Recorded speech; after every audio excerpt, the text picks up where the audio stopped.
2025. május 25-én a Budaörs-Frankhegy Víziközműtársulat megtartotta az éves közgyűlését. Ez rendhagyó helyszínen történt, nem a szokásos színházban vagy oktatóközpontban, ahol kényelmesen le tudunk ülni, hanem a társulat székhelyén, a Hurok utca 18-ban.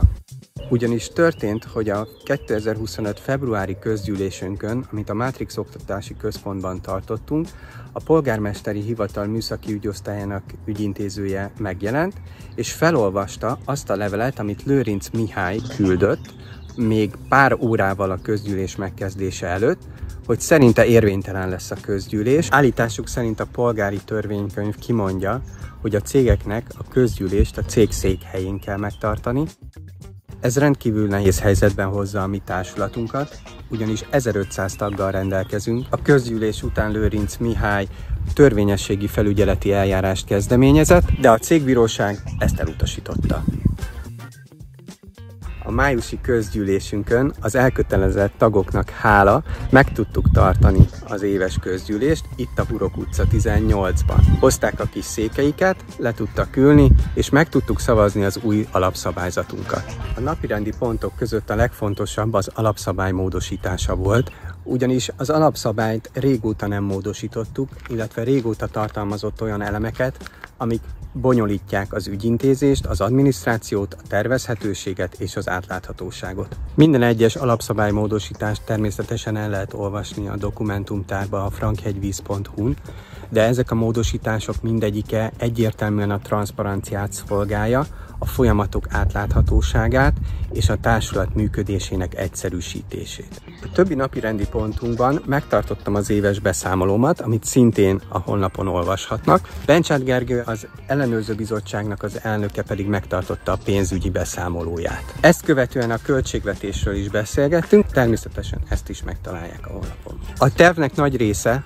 az, hogy a működési célú érdekeltségi hozzájárulást, amit eddig csak pár tagtársunk fizetett, most kiterjesztjük az egész hegyre, ugyanis ez az általános költségeket fedezi, ami azt jelenti, hogy évi 5000 forint, éves 5000 forintot kell befizetnie a tagtársaknak ingatlanonként, azért, hogy a társulat tudjon működni.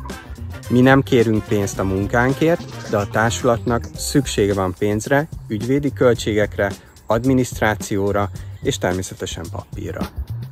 Ez az 5000 forint ma már egy pizza ára. Tehát egy pizza árának megfelelő összeget kell önnek befizetnie, hogy az egész Frankhegyen a társulat minden tagja igenis megkapja a lehetőséget, hogy vízhez jusson. Nem ígérem, hogy ez holnap történik meg, de ennek a lehetőségnek fent kell maradnia, és ennek a lehetőségnek meg kell lennie minden egyes tagtársunknak. Ez a munka, amit vállaltam, egy nagyon lassú folyamat.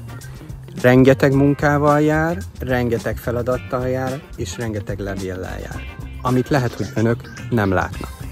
Azért nem látnak, mert napi szinten levelezünk a különböző hivatalokkal. Egy-egy eljárásnak, egy-egy fellebezésnek, egy-egy észrevételnek, egy-egy végzésre adott válaszra több mint 30 nap vagy 60 napos eljárási idők vannak. Ezeket ki kell várni minden egyes alkalommal. De ettől függetlenül mi naponta egyeztetünk a hivatalokkal, a vízügyi igazgatósággal, ügyvédekkel, segítőkkel és tanácsadókkal. Dolgozunk.